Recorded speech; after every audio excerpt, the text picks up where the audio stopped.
స్వారోచిష మనువు కాలంలో ఈయన రెండవ మనువు.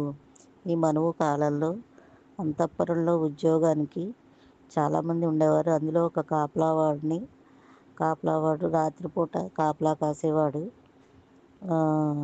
ఉండేవాడు. ఆ రాత్రిపూట కాపలా కాసేవాడు ఒకడు వచ్చి, రాజా, ఆ, రాత్రి నాకు కళ వచ్చింది. నాకు వచ్చిన కళలు నిజమవుతాయి, సత్యమవుతాయి.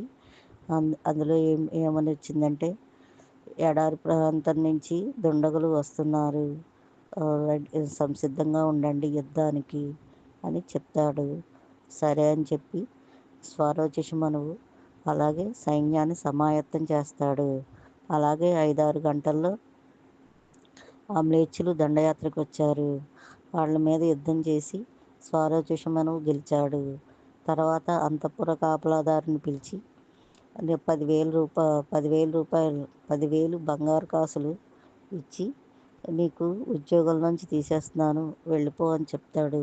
అదేంటి మహారాజా, నాకు వచ్చిన కల వల్లనే కదా ఈ రాజ్యం రక్షించబడింది, నన్ను ఉద్యోగంలోంచి తీసేయడం ఏంటండి అని అడిగితే, అప్పుడేమో